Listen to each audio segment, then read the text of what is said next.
चलो, तो कल हमने कुछ बेसिक्स देखे इस डॉटनेट कोड के और कुछ चीजें समझी। उसके बाद हमने रियलाइज से एक वेब एप्लीकेशन बना के देखा।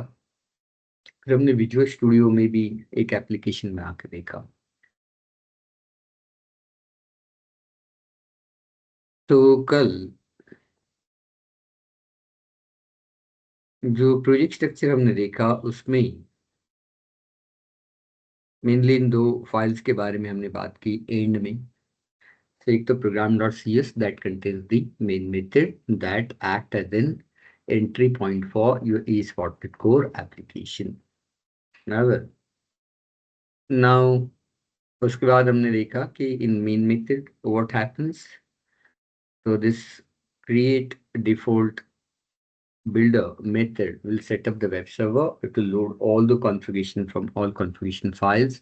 It will register the startup class. It will build the host and it will run your application with that. Right. And it registers the startup class. The startup class is the first class executed as soon as it runs your application. So startup class contains two methods, so configure and configure services. Now this configure method,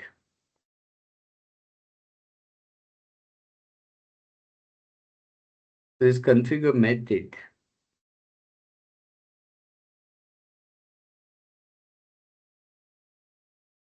so some flashback later. So the name startup in ASP.NET Core is by convention. However, you can give any name of startup class, just specify it as a generic parameter and use startup team method. Now startup class must include two public methods, configure services and configure. The startup class must include the configure method and can optionally include the configure services method. ये optionally बोला है but must है, दोनों methods आपको लगेगी because ASP.NET Core is designed from scratch to support the dependency injections. So we need a configure services method also. The ASP.NET Core built from the scratch to support the dependency injection. So configure service method. So ये method का purpose क्या है? तो उसको समझने के लिए सबसे पहले तो you should keep in mind that ASP.NET Core built from scratch to support dependency injection. It includes the built-in IOC container to provide dependent objects using constructors. So it includes the built-in IOC container to provide the dependent objects using constructors. The configure services method is a place where you can register your dependent classes with the built-in IOC container here. So configure services एक method है, place है जहाँ पर हम dependent classes को register करते हैं IOC container के साथ. So after registering the dependent classes, it can be used anywhere in the application. So after registering the dependent classes, it can be used anywhere in the application. So indirectly, so configure services is a method or a place where we register the dependencies to the IOC container. So it includes the built-in IOC container, ASP.NET Core include built-in IOC container, and to provide the dependent objects using constructor. The configure services method is a place where you can register your dependent classes with the built-in IOC container. After registering the dependent classes, it can be used anywhere in the application. So once you register the dependent class to the IOC container, so you can use that class anywhere in the application. So you can use that particular class anywhere in the application. Now, constructor of the class. So कैसे use करेंगे? So you can ask the object of that particular class in the constructor parameter where you need it. You just need to include it as a parameter of the constructor. The IOC container will inject it automatically. So IOC container उसको automatically inject करेगा. So this part को refers to the dependent class as in service. So whenever you read service, then understand it as in class. So this part refers to the dependent class as in service. It refers the dependent class as in service. So whenever you read a service, so whenever I say service, so what it means it's nothing but the class that is that will be the dependency for any other class. That is going to be used in some other class of that. The configure services method includes the IServiceCollection parameter to register the services to the IOC container. So the IOC container available in ASP.NET Core exposes you one interface called IServiceCollection, and this interface provides you, this is again, I'm saying interface, but this is again a built-in service. This is again a service. So, but it's a built-in service, and this service provides you the methods using which you can register the dependencies to the IOC container. So using which you can register the dependencies to the IOC container. So you can register the dependencies to the IOC container. Now, second method that we have is configure method. So configure method is a place where we can configure the application request pipeline for our ASP.NET Core application using the IApplicationBuilder instance that is provided by the built-in IOC container. So second method is a configure service. Configure. So the first method is configure service. So in broad way, if you say the configure services is a method where you can register the dependencies to the IC container. It exposes you a built-in service, and that service provides you the built-in methods, and those methods are used to register the dependencies to the IOC container plan. Now, so second method that we have in the startup class is a configure. Now, configure method is a place where we can configure the application request pipeline for our ASP.NET Core application using the IApplicationBuilder instance that is provided by the built-in IOC container. Fine. So configure method will help you to configure the request pipeline. So configure method is a built-in method which will help you to configure the request pipeline. So it will help you to configure the request pipeline here. So it will help you to configure the request pipeline. So it will help you to configure the request pipeline there. So actually the request pipeline. Now in this method, you can inject the middlewares in the request pipeline to activate or deactivate some functionality through which your request goes and through which your response goes. Now, ASP.NET Core introduced the middleware components to define the request pipeline, which will be executed on every request of them. So, application builder instance that is provided by the built-in IOC container. The ASP.NET Core introduced the middleware components to define the request pipeline, which will be executed on every request of them. Now, configure method. So you need to include only those middleware components which are required by your application and thus increase the performance of your application here. So configure method need to include only those middleware components which are required by your application. तो यहाँ पर वही middleware component की जरूरत है जो आपके application के लिए जरूरी है, thus increase the performance of your application there. So configure method will help you to configure the request pipeline, and configure services method will help you to inject the dependencies or register the dependencies to the IOC container. Now this is the method. So this is your startup class, and configure services method you will find here. Now this method will be visible and this startup class will be visible only when you use the 5.0 version or the version below 5.0. So if you go to the version 6.0, you will not find this. Now, so configure services method is a method where you can register the dependencies to the IOC container. And configure method is the method where you can inject the middlewares in the request pipeline. So this is the location where you can inject the middlewares in the request pipeline. So here you can configure the HTTP request pipeline here. Now, configure services method provides you a built-in service called the IServiceCollection. And using this particular service, you can register the dependencies to the IOC container. And configure method provides you IApplicationBuilder and web host environment built-in services using which you can configure the request pipeline. So you can configure the request pipeline with that. Now I'll find some statements here. So you'll find some statements here. You'll find some statements here. So you'll find some statements here. So what these statements are, that we'll see later. Now the second thing that we'll do here is, so we'll compare this with 6.0. We'll compare this with the 6.0 here. We'll compare this with the 6.0, but let me check before that. Is there anything left in the PPT? Okay, so next that we have is, we can say middleware.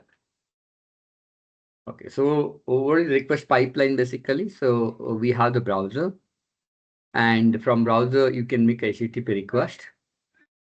So from the browser you make a HTTP request of that, and this HTTP request goes to MVC application of that. So this HTTP request will go to MVC application of that. So this HTTP request will go to MVC application of that. So this HTTP request will go to MVC application of that. And then this MVC application will have the controller 1, controller 2, controller 3, controller 4, controller 5 like this. So you can configure this part.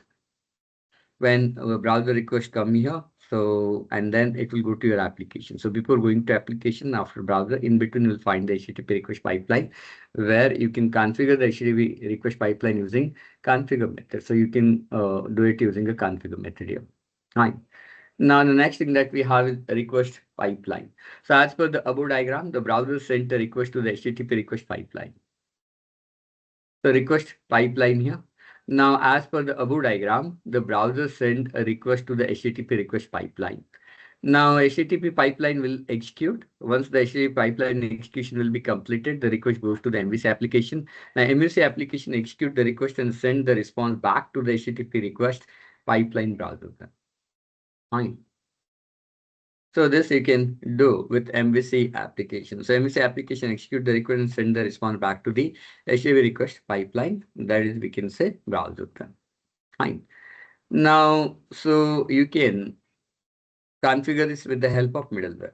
Now, before going to the middleware, there is one more thing that we need to worry. So if you look at to the AS.NET Core 5.0 project structure, so you will find the startup class as well as you will find the program.cs and startup.cs. You'll find both the, we can say, classes here. So startup.cs and program.cs here. So you will find both these classes. But if you go to the 6.0, so if you go to the 6.0 version here, so if you go to the 6.0 version, okay, it's taking time to open the 6.0. So what I'll do, I'll open this again. I'll just close this program. I think there will be issue of the space.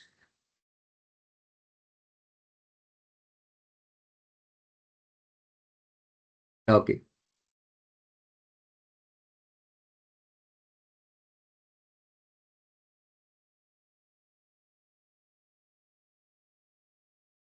So here, if you look at to the 6.0 version, so this is not a 6.0 version. This is again 8.0 version that we are selected. So 6.0, 8.0, 9.0, all versions have the same thing. Okay. So if you look at to this particular project structure, you will not find the startup.cs and program.cs separate files here. You will find only program.cs. Now, if you open the program.cs, you'll find the create builder method, just like your main method that we have. So what Microsoft did is Microsoft had merged the, yesterday I told you, so Microsoft had merged the program.cs and startup.cs file together. So Microsoft had merged both the files. So program.cs and startup.cs files together, and it had created only one file, so program.cs. So it has functionality of both, so main method as well as, so it will have the, so it will have the main method as well as the program.cs and startup.cs. So it will have both, we can say both the things of that. So it will have, so both the things in the program.cs here.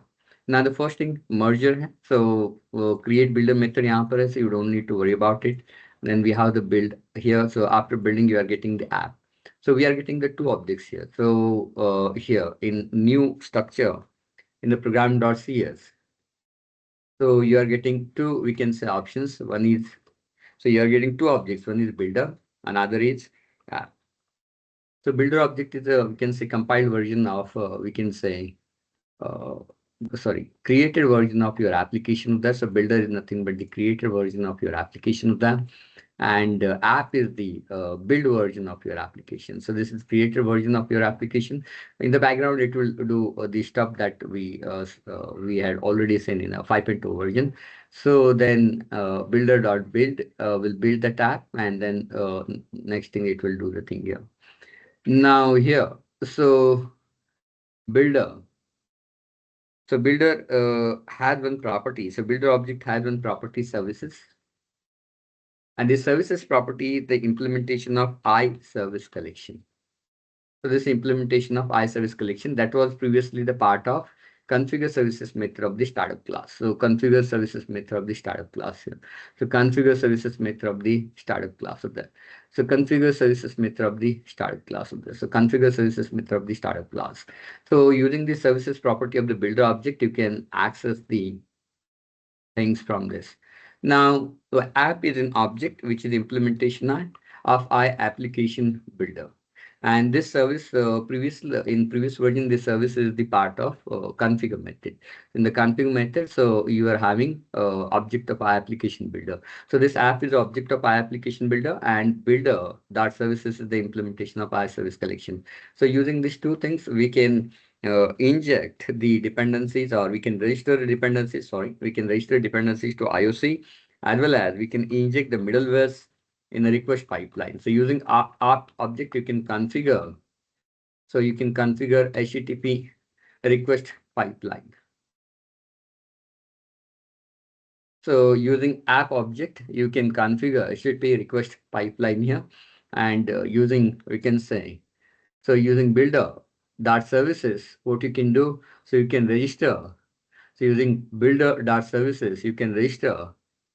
So you can register the builder.services, you can register the, we can say, dependencies to the IOC container. So we can register the dependencies to IOC container here. So we can register dependencies to the IOC container. So you can register dependencies to the IOC container here. Now, so middleware request, and we can have this IApplicationBuilder both. So this is merge. That is the difference. So we are going to use 8.0 for initial demo, and the final thing we will do in a 10.0. And we will also understand the differences between the 8.0 and the 10.0 version. Now, if you want to have some demos of 5.0 right now, tell me, so I can do it right now. But once we shift it to 8.0, so we'll not able to come back to the 5.0 there. But 5.0 support is already closed by the Microsoft. So you can go for say 8.0 or 10.0 there. So should I go with 8.0? Or you want few demos of 5.0?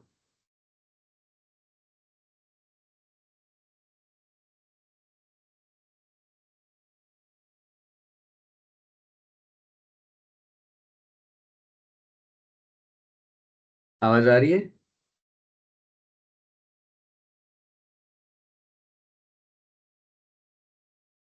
आपकी आवाज नहीं आ रही है मेरे पास.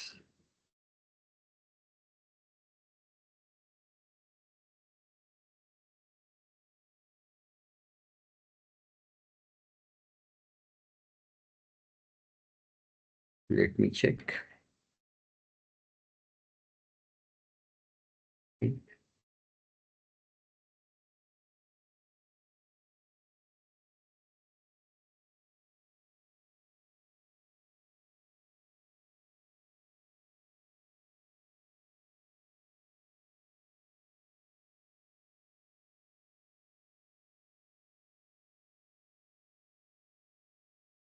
हाँ sir, आ रहे हैं आवाज. आवाज आ रही है क्या? हाँ सर, आ रही आ रही. तो 8.0 से कंटिन्यू करें? हाँ सर, चलेगा. ओके, ठीक है. चल, तो मिडलवेयर्स को हम देखते हैं.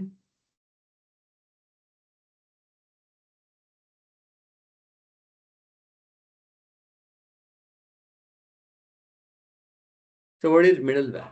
So middleware basically क्या है? So middleware is a new concept in the ASP.NET Core. So middleware is a new concept in the ASP.NET Core. The ASP.NET Core middleware is a fundamental concept in the ASP.NET Core applications. So middlewares are basically a new concept in the ASP.NET Core, and middlewares are basically used to configure the request pipeline. So HTTP request pipeline होता है. Now ASP.NET Core middleware is a fundamental concept in the ASP.NET Core application. So middleware can be function, class, functional unit will perform some specific task होता है. Okay. So middleware can be a function, can be a class, can be a functional unit, will perform some specific task with that. Some specific tasks. So middleware components are building block of the request processing pipeline in ASP.NET Core application. So middleware components are building blocks of the request processing pipeline in ASP.NET Core application.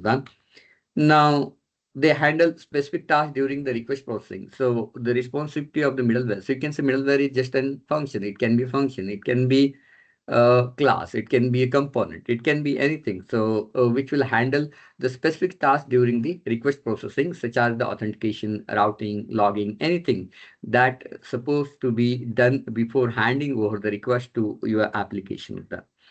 Now, middleware components allow you to add the functionalities in modular and customizable manner. So you can inject the middlewares in the request pipeline as per your requirement. If you need X middleware, you can inject it. If you need Y middleware, you can inject it. You do not need Z middleware, just neglect it. So as per your requirement, so you can inject the middlewares there. So in the request pipeline.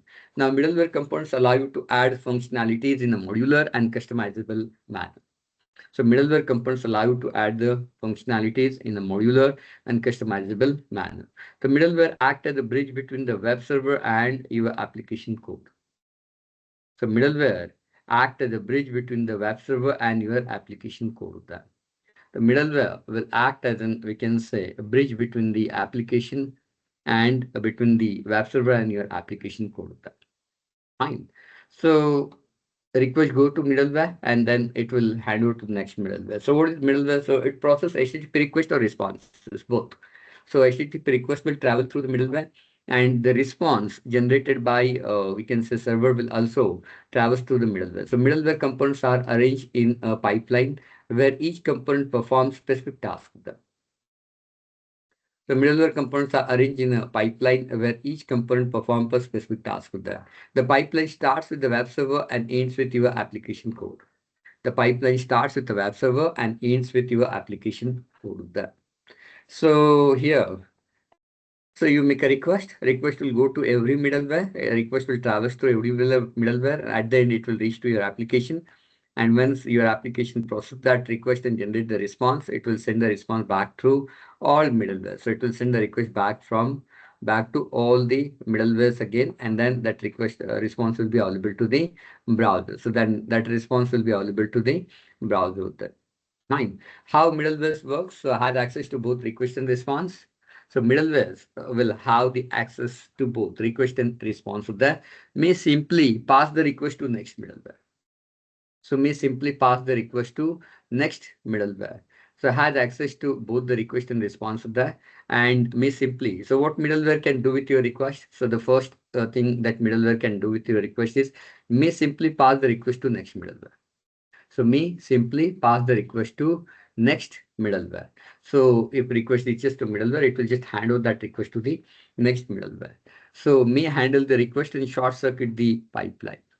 So it will handle the request and it will short circuit the request pipeline. So this is second possibility. If request come to a middleware, so middleware will process that request and it will short circuit that particular request. So it will not hand over that request to next middleware. So it will short circuit that request and it will generate the response from it. So it will send the request back to, we can say, previous middlewares. So may process the outgoing response. So there might be the possibility that middleware, third possibility that we have is middleware will execute and it will process the request and it will hand over the request to the next middleware also. So three possibilities are there. So one is it will just hand over the request to next middleware. It will process the request and short circuit the request to that, or it will process the request and it will hand over request to the next middleware. Now may process the outgoing response. So it may process the outgoing response. Now middlewares are executed in order they are added. So you need to remember this particular statement or instruction that the middlewares are executed in the order they are added. So in the same order they are added. So how you add the middlewares, in that order middlewares will be executed. Now, if you want to, we can understand this diagrammatically. So here is one example. Suppose there are three middlewares injected in a request pipeline with that. So first is middleware 1, second is middleware 2, and third is middleware 3. So first request come to first middleware. If first middleware want to modify that request, process that request and hand over the request to the next middleware, then we can say it will do that particular thing with that. Right?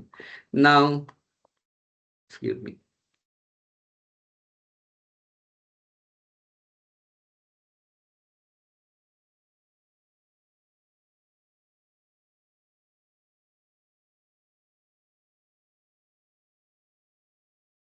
Sorry. So first middleware may process that request and hand over the request to the next middleware, or there might be the possibility that the first middleware will not process your request. It will directly hand over that request to the next middleware in a request pipeline here. So next middleware in a request pipeline here. Now, once there might be the third possibility that this middleware will process the request and short circuit that request. there might be the possibility that it will process that request and short circuit that particular request to them. Now the next once the request go to the next middleware. So once request go to a next middleware. So once request go to the next middleware, so next middleware may process that request. So next middleware may process that request to that. So next middleware may process that request and it may hand over that request to the next middleware. It might short circuit the request and send the response back to the middleware one. So it may send the request back to the middleware one of them. Now, second possibility, so it will send that particular request to a middleware 3. Now middleware 3 will process that request, and once the request processed by the middleware 3, so it will hand over that request to your application. So it will hand over that particular request to your application. So it will hand over the request to your application. Once that request goes to the application, application will generate the response. Then that response will be given to middleware 3. That response will be given to a middleware 3. Middleware 3 will might process that request. So middleware 3 might process that request to that. So middleware 3 might process that request to that. So middleware 3 might process that request to that. So middleware 3 might process that request and generate a response back to middleware 2. Middleware 2 will also process that particular request and then it will send the response back to middleware 1. So it will send the request back to the middleware 1. So it will send the request back to the middleware 1 of that, and middleware 1 will send the response back to, we can say application there. So it will send the response back to, we can say application there. So it will send the we can say response back to application. So it will send the response back to, we can say application. Now, sorry, browser. Now this thing is going to be happen in case of middleware. Now configure middleware in a configure method of a startup class. Now I had already told you, so you'll not find a configure method in 8.0. So you'll find the object of a build, we say app. An app object will help you to inject the middlewares in the request pipeline here. The configure middleware in the configure method of the startup class. So using IApplicationBuilder. So using IApplicationBuilder instance. Now middlewares can be built in or can be user defined. So middleware can be built in or middlewares can be user defined. So middlewares can be built in or can be user defined. So application builder provides run and use method to create user defined middlewares. So application builder provides run and the use method to create user defined middlewares of that. So there are many methods, but right now we'll focus on the run and use method. This run and use method are the built-in methods, and those methods are provided by your app object. And this app object will help you to. So this app object will help you to run the. So this app object will help you to run the run method and use method using which you can create the user-defined middlewares. So ASP.NET Core provides you many built-in middlewares. Beside that, so it provides you run and use method using which you can create user-defined middlewares. So configure middleware in the configure method of the startup class using IApplicationBuilder instance. So you can configure the middleware in the configure method of the startup class using IApplicationBuilder instance. Now middlewares can be built in or can be user-defined. So middlewares can be built in or can be user defined with them. So middlewares can be built in or user defined. Now application builder provides a run and use method. So it provides you run and use method to create user defined middleware. So it provides you use and run method, which help you to create the user defined methods here. It provides you user defined methods. The run method is an extension method on, we can say, application builder and accept the request delegate as a parameter. The run method is an extension method on IApplicationBuilder. So run method is an extension method of, we can say, IApplicationBuilder and accept the request delegate as a parameter. The request delegate method which handles the request, and request delegate stores a method whose has the HTTP context as a parameter. So run method has limitation that it will short circuit the request of that. The run method will help you to, we can say, create user-defined middleware. So run method will help you to create a user-defined middleware. So run method will help you to create a user-defined middleware. And this run method accept method as a parameter, and that method has the first parameter of type request delegate. So it will have the, we can say, object of request delegate, and this request delegate, beside this, it will have one parameter of type HTTP context. So HTTP context here. So request delegate will be the default parameter, whereas So HTTP context is the, we can say, actual parameter that we should have in that method. And this HTTP context method provides you access to the request and response of that. So using request and response, you can manipulate the request and response of that. Run method has limitation that it will short circuit the request. So will run method has a limitation. So run method has a limitation that it will short circuit the request pipeline. So run method has a limitation that it will short circuit the request pipeline. So run method has, we can say, limitation that it will short circuit the request pipeline. It will not hand over the request to the next middleware. Now you can create it by two ways. So you can use async version or you can use the sync version. So you can use the async version or you can use the sync version. So both versions are available with the run method, but in case of use method, so we need to use the async. So we need to use the async with that. Now let's create a middleware using a run method. So let's create a middleware using run method here. So what we'll do, I'll create another project here. Give me a minute.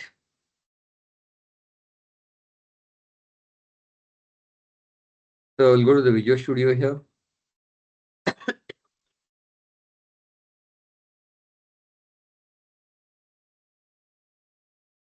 And sorry, create a new project here.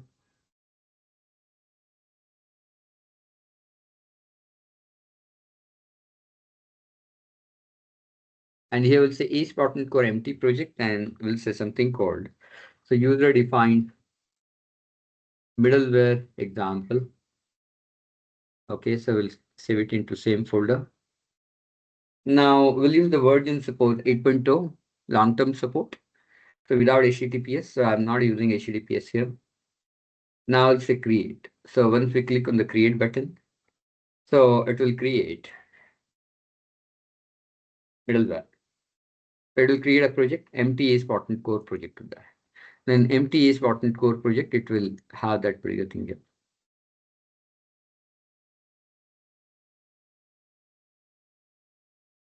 Now, if I go to the program.cs, if you look at here, so this map get method is again, we can say it will help you to map the HTTP get method to this particular middleware. So map get method, so this will help you to map the HTTP get request to this particular middleware. So it will help you to map this particular request to middleware here. So this will help you to get the map get method. So it will help you to map the request, get request to this particular middleware. Now I'll not worry about this. So here, if I say app dot, we'll say run. So we can use the run method here. So run now have two options. We can use run async or run. Right now we'll just use the run here. Now in the run method, so what we can do, so in the run method, so we can pass. So in the run method, so we can pass a anonymous method as a, we can say, parameter. So you can use the async version of that anonymous method, no problem at all. So I'll pass a method as a parameter here, which will have the HTTP context as a parameter. So it will have the parameter of type HTTP context here. So we'll say CNTX. And this context will get you access to both request and response. So this context will get you access to request and response. Hmm. Now, if I say context.response, you will say the request from response from run middleware.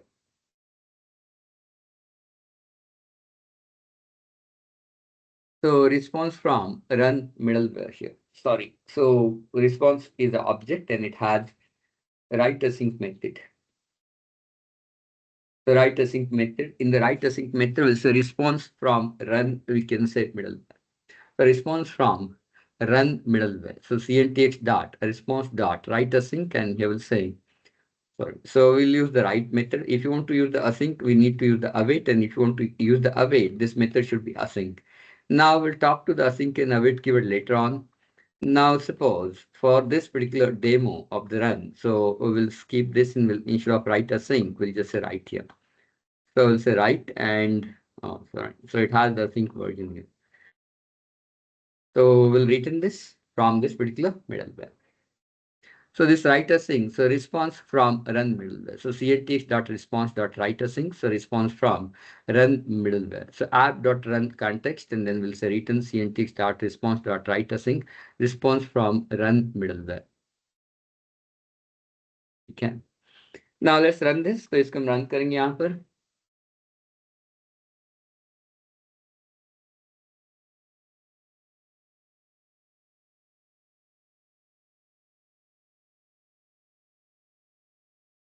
Now it will run the application here, and you'll find a response here. So your request will go to this particular middleware, and this middleware will handle the request and it will generate the response. So this is the middleware which will handle the request and generate the response here. So response from run middleware.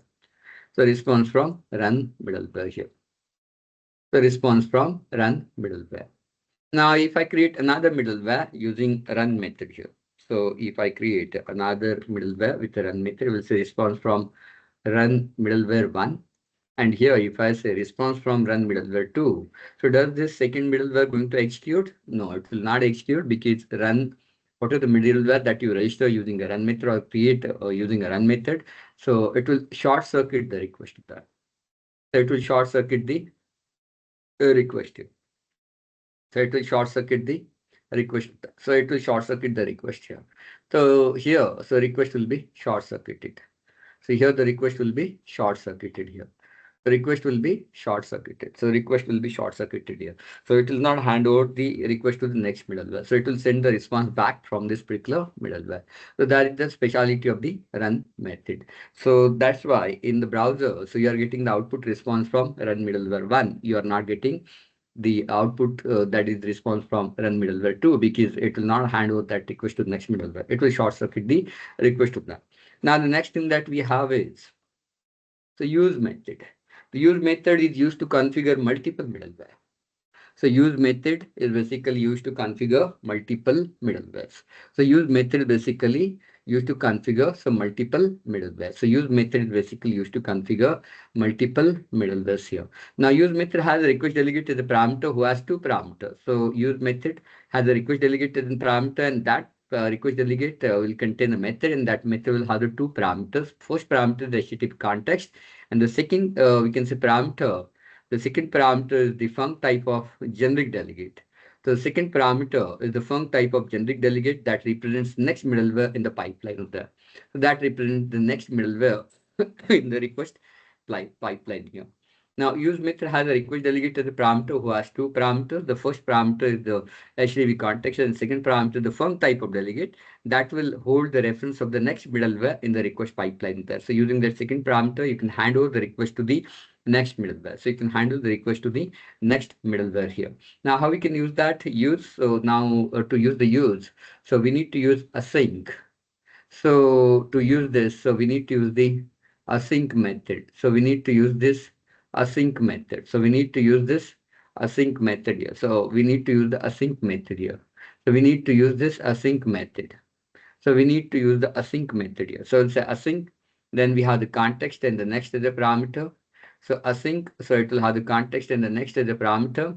So there you can generate the response.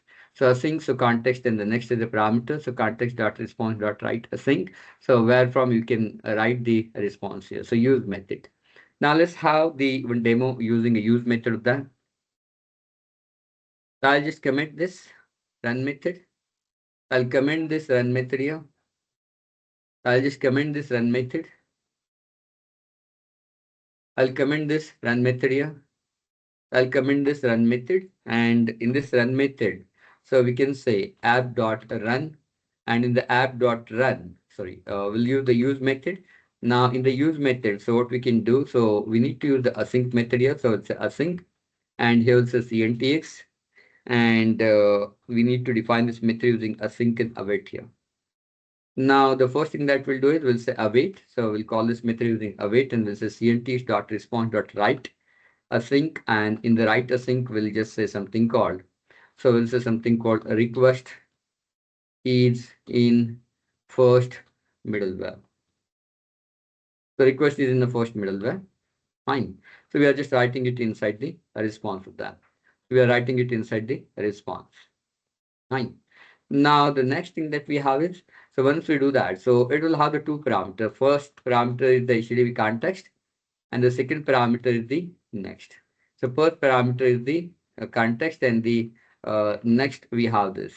Now we'll call the next middleware in the request pipeline using a bit. And next, we can say parameter that we have. This next will hold the reference of the, so next will hold the reference of the, so next will hold the reference of the middleware in the request pipeline. So next will hold the, we can say, next will hold the reference of the next middleware in request pipeline. So it will hand over the request to next middleware here.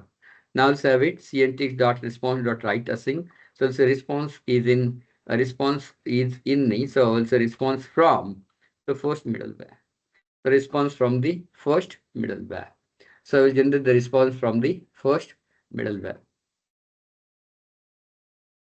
So we'll say app.use.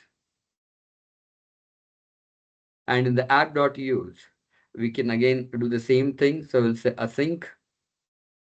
And in the async, so what we can do is say cntx.next. And here, so use async to cntx comma next here. And in the cntx comma next, so we'll say await. And here we'll say cntx.response.write async. So request is in a, we can say, second middleware. And here we'll hand over the request to next middleware. We'll hand over the request to next middleware here. We'll hand over the request to next middleware. And we'll say await. So we'll say response.write async. So response from second middleware. Now I'll create one more middleware to understand this particular flow there. So we'll say app.use. Now we'll say async, and here we'll say something called cntx, and we'll say next here.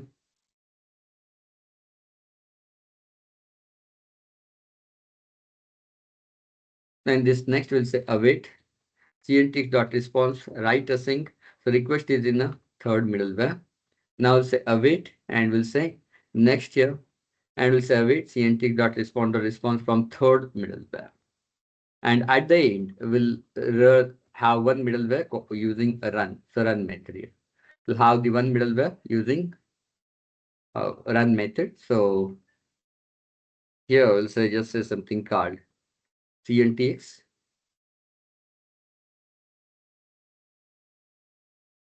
And here we'll say return. And in the return, we'll say context.response.write async, so response from run middleware. So at the end, it will go to the run middleware here. So the first request will go to the first middleware, then request will go to the second middleware, then request will go to the third middleware, and then it will generate a response from run middleware, and then it will send over that response back to third middleware, and then second middleware, and then the first middleware like this. So it will execute in the same order here.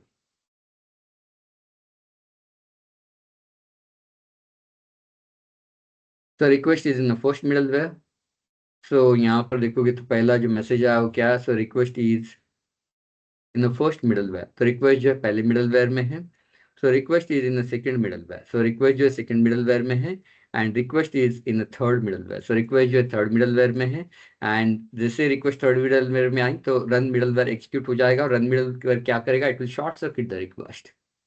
तो run middleware जो है request को क्या करेगा? Short circuit करेगा. तो response from run middleware. So response from run middleware here.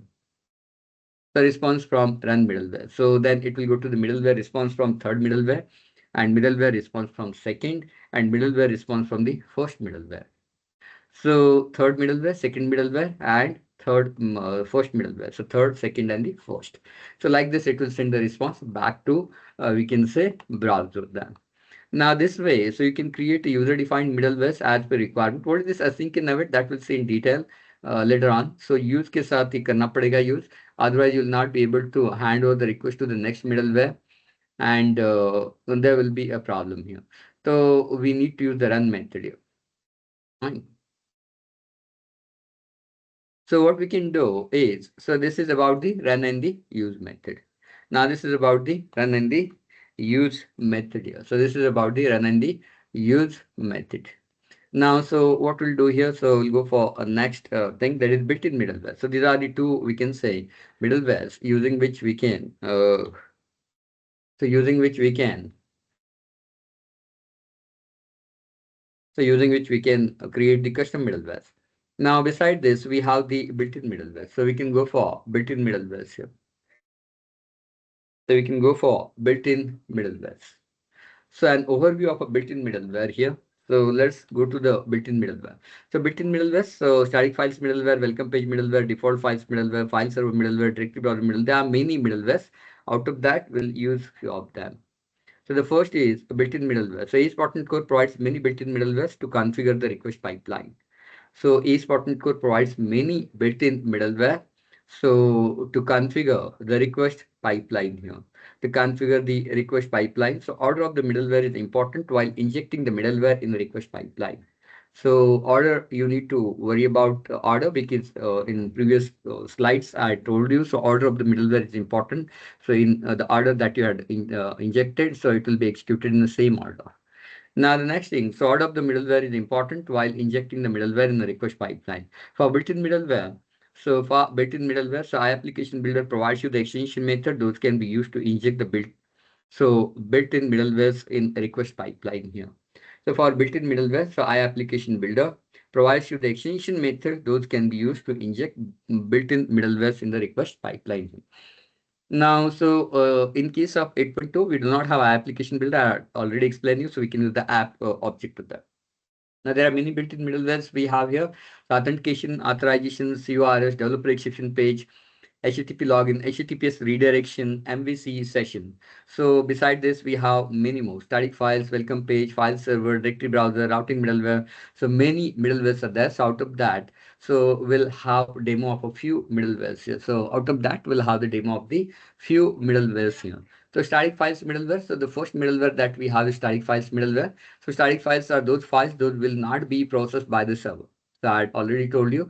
So static files are the file, those will not be processed by the server. It will be directly written by the server to the web browser. So when requests come to a static file, so that particular file will be directly written to the web browser there, and web browser will process it. So web browser will process it here. So few static files are HTML, CSS, JS, images, etc.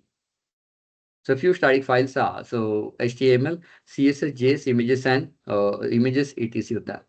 Now, by default, ACE.NET Core application does not serve static files. So by default, ACE.NET Core application does not serve static files. So ACE.NET Core does not serve static files here. So ACE.NET Core does not serve the static file. You need to remember this. So by default, it does not serve static files. To serve the static files, so to enable the ACE.NET Core application to serve static files, we need to inject static files middleware in the request pipeline using uStatic files middleware extension method. So static file middlewares can be injected in request pipeline using the extension method, use static files middleware extension method there. So only static files from www root folder can be served by static files middleware. Now you can create separate subfolders under the www root for files like CSS, JS, etc. as per your requirements. So as per your requirements. So you can create a separate subfolders under the www root for files like CSS, JS, etc. as per your requirement. Fine. Now let's try this. So इसको try करना है. So we'll create another example here. We'll say file new project here. We'll say ACE.NET Core empty application. Here we'll say static, sorry, built-in middleware example. So built-in middleware example.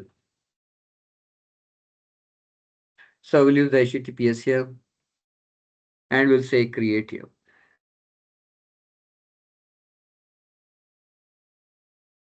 So we'll say create here.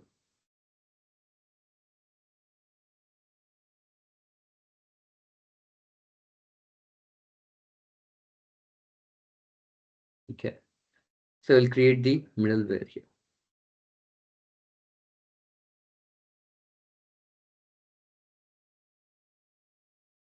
So let's use the built-in middleware. तो सबसे पहले तो क्या करेंगे यहाँ पर? We'll add the www root folder here. So www root folder, because all the static files should be the part of, we can say www root folder. So www root folder के अंदर ही सारे static files होनी चाहिए.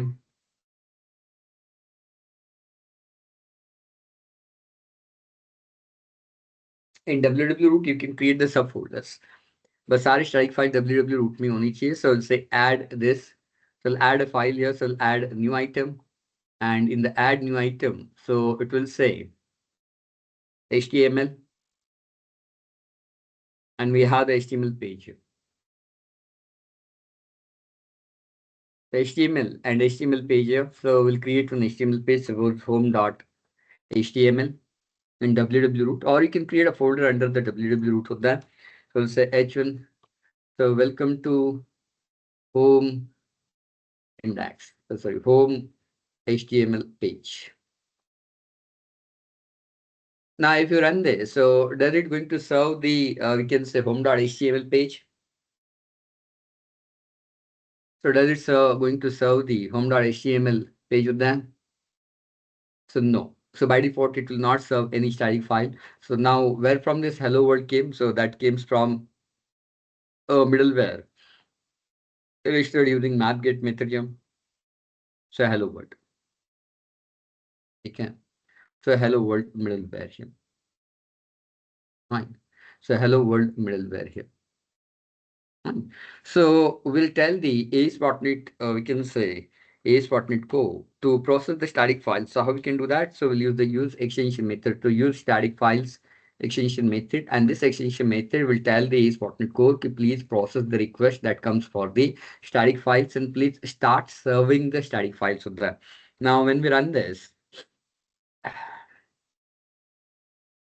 sorry. So it will start serving the static files here. Now, right now, so we need to call that file using home.html. We'll get the welcome to home HTML page here. So we need to put the home.html in address bar. We need to make a request to that particular specific HTML file, and it will generate the response here. So it will generate the response here. So it will generate the response here. Right. So it will generate the response here. Right. Now, if I disable this use static files middleware, and if I run this,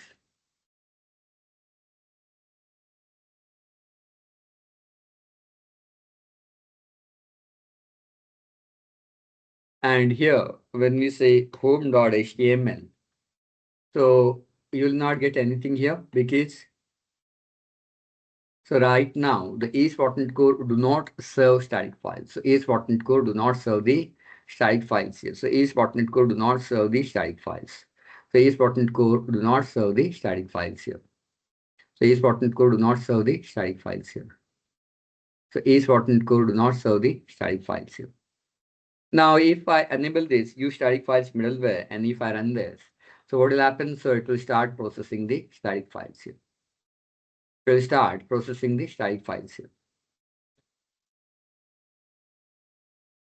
So now, if I make a request to home.html, that will say welcome to home HTML page होता है. So welcome to home HTML page होता है. So welcome to home HTML page. Welcome to home HTML page होता है. Now you can create the subfolder under this particular folder www root. Suppose if I create a folder under this something called, so suppose if I create one more folder, so called something called CSS. And here you can create the CSS files.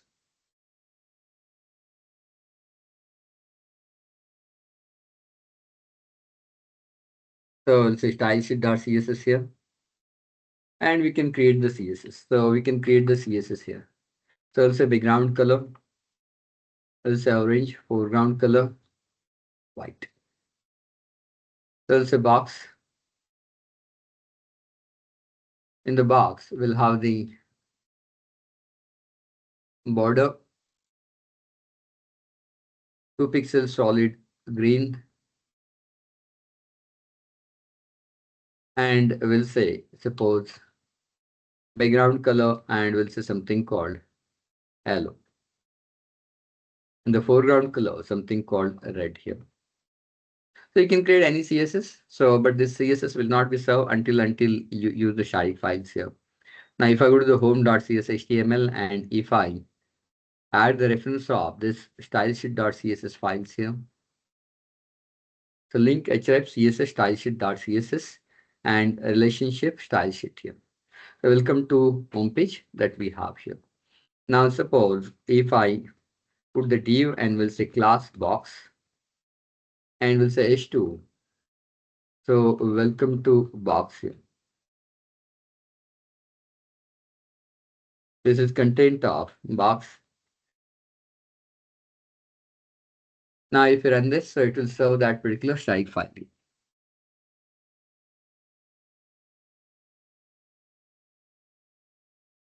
So I'll say home.html. So I'll get the LO and this. But if I disable, we can say use static files middleware, and if I run this,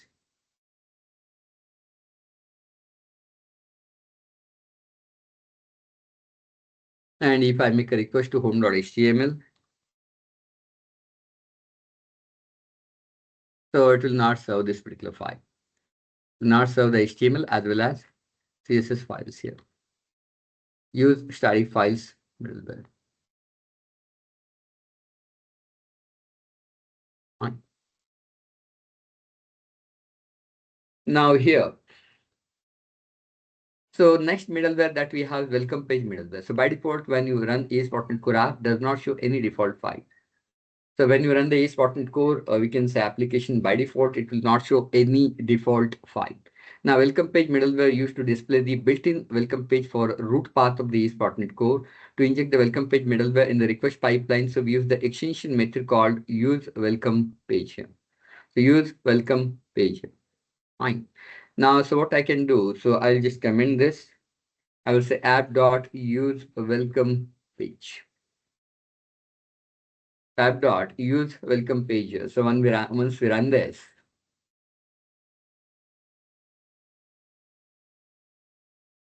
so it will get you this welcome page available. So this is the default page given by the AS.NET Core when you run the application. Now, if I comment this and if I run this, so by default, it will not show any page. So by default, it will not show any page here. So by default, it will not show any page. But once you install the welcome page middleware for root path, it will show you the welcome page here. So for root path, it will show you the welcome page here. It will have the welcome. So your AS.NET Core application has been successfully started here. Okay. Now, if you do not want this built-in welcome page, if you want to create your own default page, that you can do using another middleware called the default files middleware. So there is one more middleware called default files middleware. So if you do not want a welcome page, if you want to display your HTML page as a default page for the root path, then we need to use default files middleware. So if you do not want welcome page, so if you want to display your HTML page as a default page for root path, then we need to use default files middleware. Then we need to use the default files middleware. So then we need to use the default files middleware. Now for default files middleware, use extension method. So use default files. So use default files here. So following are the default files: index.html, index.htm, default.htm, default.html. So index.html, index.htm, default.htm, default.html. So default.html here.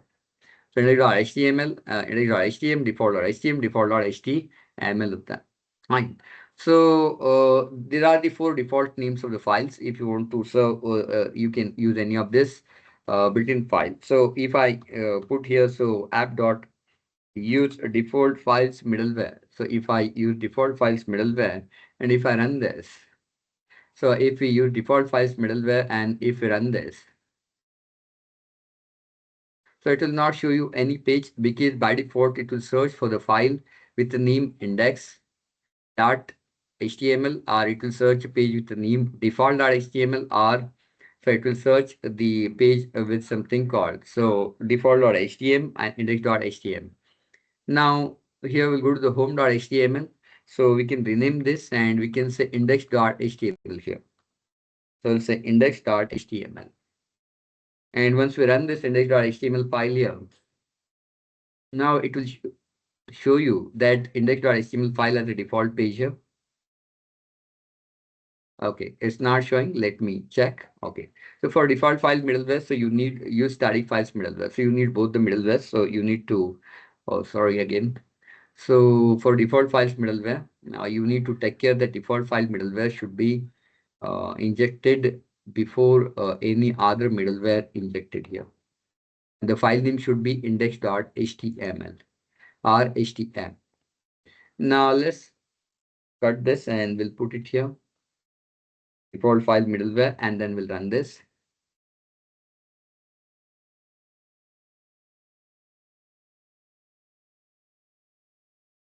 So now you'll find the index.html here. So it should be the first middleware injected in, we can say, a request pipeline. So it should be the first middleware injected in a request pipeline here. So it should be the first middleware injected in a request pipeline here. So it should be first middleware injected in a request pipeline here. Right. Now, so we can use this like this.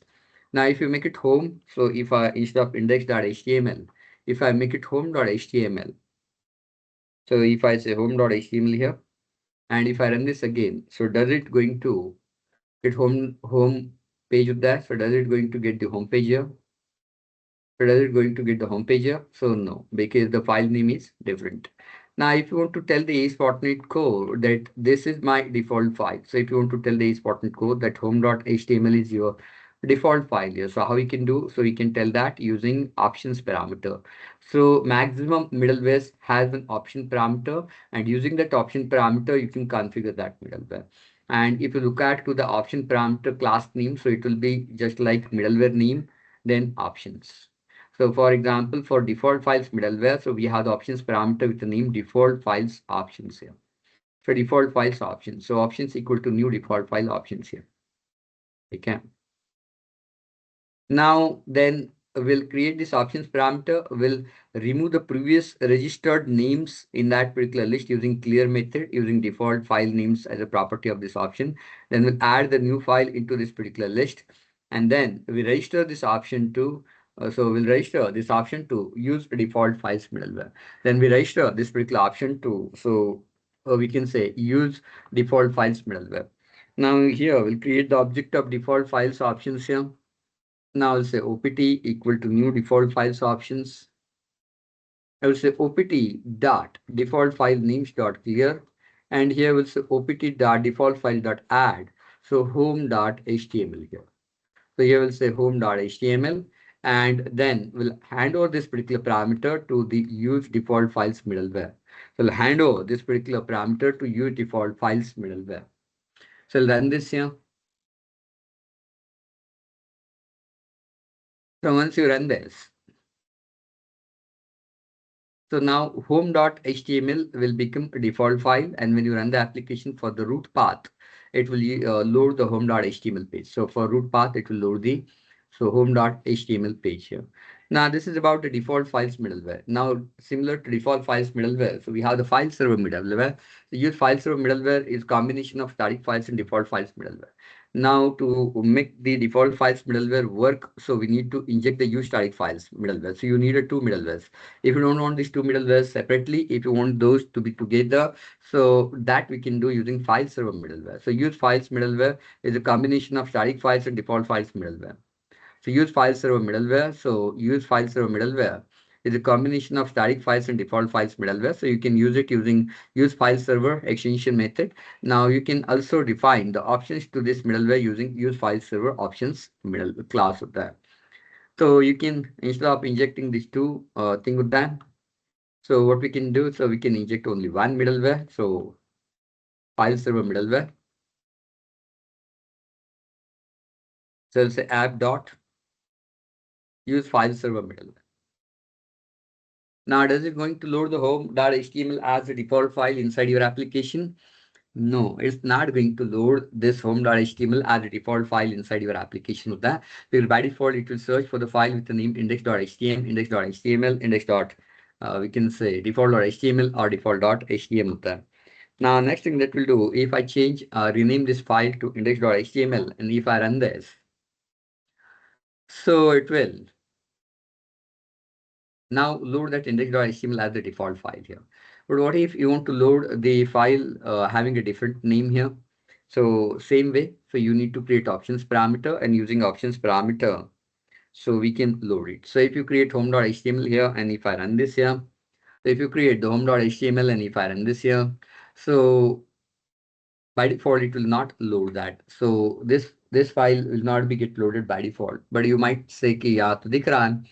So this is coming from the cache. So sometimes browser cache that particular file, so refresh 2-3 times, so it will clear the cache, and once you clear the cache, so you will not find that particular file here. Now to load this particular file as a default file, so we need to create a file server options object. The file server options object here will say opt equal to new file server options.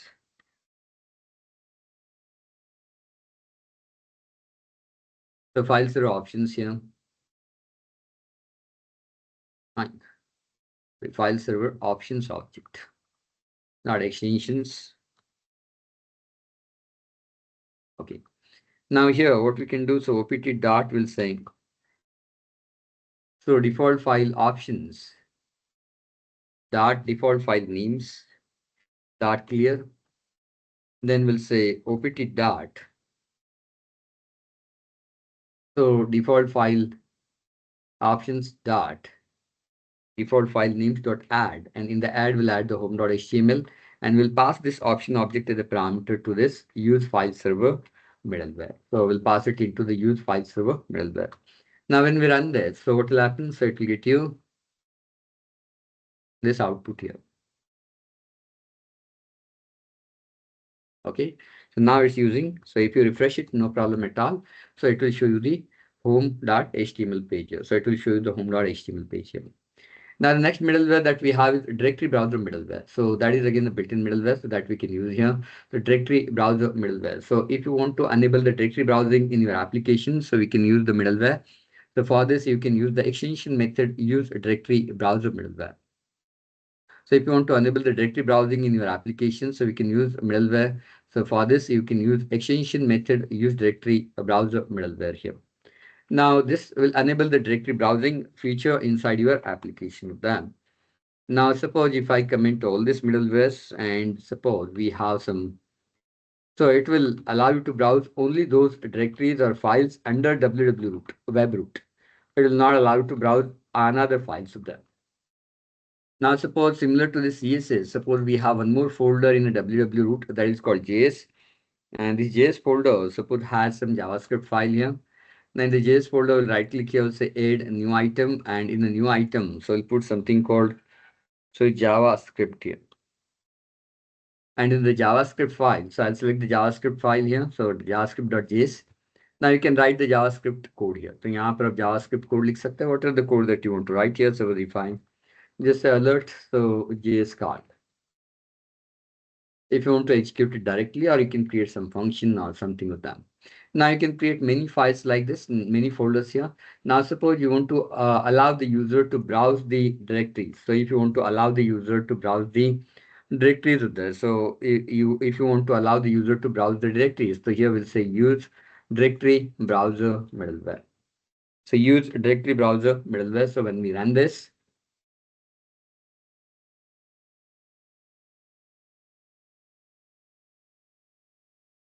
so you'll get this particular directory browsing services. So you are able to browse the directories of that. So you can browse the folders and the files from that directory. So you can browse the folders and the files from that directory of that. So you can browse the folders and files from that directory. Now it will not serve this particular file until you inject static files middleware. So static file middleware. So it will just allow you to browse those files there. Now in combination with the directory browser middleware, so if I inject use static files middleware, and if we run this,